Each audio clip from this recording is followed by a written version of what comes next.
I want to extend this argument more broadly to make a more general point. We live not just on a planet that is built a certain way, but we live in a universe that is fine-tuned for life. To say the universe is fine-tuned for life is not to say that the whole universe is built only in order for life to exist on one planet.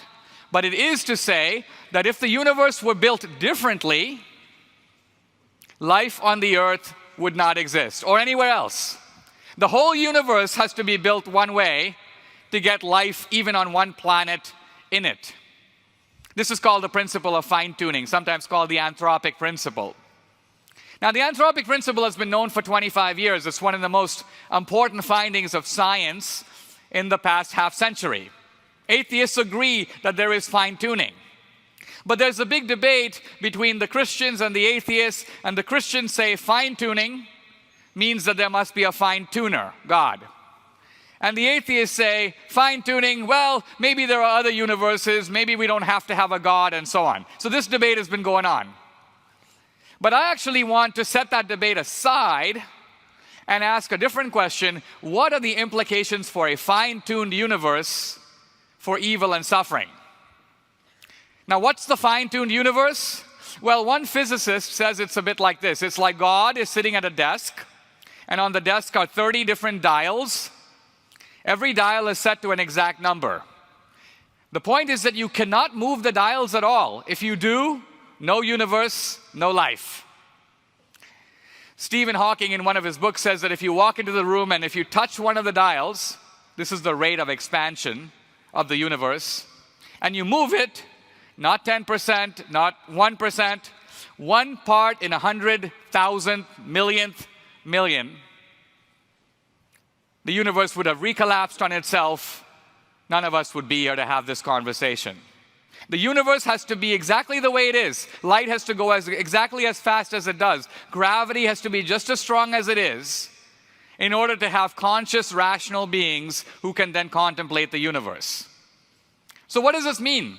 To me, what it means is that if God wanted to make human beings, He used exactly the materials and the rules and the laws of nature that were needed in order to produce us. Yeah, God could have used other materials, He could have used other laws, but then He wouldn't have gotten us. It's kind of like this. If I'm a master musician and I want to create a very unique and particular type of sound, I'm going to play Mozart, but in a very particular way. And so I build a special violin. And this violin has to be exactly 13 pounds, no more, no less. And it has to be made not just of wood, but a particular kind of wood. And it has to have so many strings, and they've got to be strung just so. No tighter, no lesser. Now, again, if I'm omnipotent, I could build a different violin. I could use other types of wood. I could make the strings looser or tighter. But if I did, I wouldn't get that resulting sound. Why? Because to get that sound, these are the requisite materials. Think of it this way. If I wanted to build, let's say I mentioned earlier the Cathedral of Notre Dame, and I'm God. Could I have built it in any other way? No. Could I build it out of invisible materials? Well, it wouldn't be the Cathedral of Notre Dame. Could I have built it entirely out of glass? Wouldn't be the Cathedral of Notre Dame. The Cathedral of Notre Dame requires bricks and spires and certain dimensions and this particular blueprint. And even if I'm God, there's no other way to build it. Otherwise, it would be something different. Now, what am I saying? What I'm really saying is we have from modern science a unique new type of explanation for evil and suffering, namely God fine-tuned the universe because He wanted to make human beings. Now, even some Christians would say, well, wait a minute. What are you saying, Dinesh? God is omnipotent. He can do anything. Surely He could have gotten human beings some other way. But I think that this notion of omnipotence is a little bit of a misunderstanding. Omnipotence does not mean that God can do anything. God can't do anything. Can God tell a lie? Can God abolish Himself out of existence? No. So God can't do anything. Can God make 2 and 2 equal something other than 4? Can God draw a triangle on a flat surface and get something other than 180 degrees? If you look at the word omnipotence, it doesn't mean anything. Look at the word omni, great. Potence or potency, power. That's what omnipotence means. You have unlimited power. But even if I have unlimited power, I still can't draw a triangle and come up with any other result than 180 degrees. No amount of power changes that. Now, I've spoken a little bit about evil and suffering. I know my time's a little limited. I want to fast forward a little bit, and I want to ask a specifically Christian question, which is, how as Christians can we respond to terrible evil and suffering? How do we... See, the atheist has no answer to it. If you go to an atheist and say something terrible happened, why? Why did this happen? The atheist answer is, that's just the way things are. You can't blame God. There is no God. This is just the world as it is. You have to basically deal with it. So the atheist counsel in terms of suffering is basically one of despair. There's no explanation.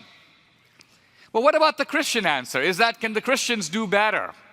You know, if you pick up Christian books about suffering, you often get a very straightforward answer, which is, how can we be consoled about suffering? And the Christian answer is, we are consoled because of the sufferings of Christ. Christ suffered. We worship a God who suffers, different than a lot of other gods. And since our God suffers, this is a way, in a way, to be consoled by suffering. But when I thought about that explanation, I found it very puzzling. For many weeks, I just sat thinking about it, thinking that to me doesn't make any sense. So what if Christ suffers? How does that help my suffering? In other words, if I go to a doctor, hey doctor, I've got a pain in my chest. Doctor says, Dinesh, I've got a bigger pain in my chest.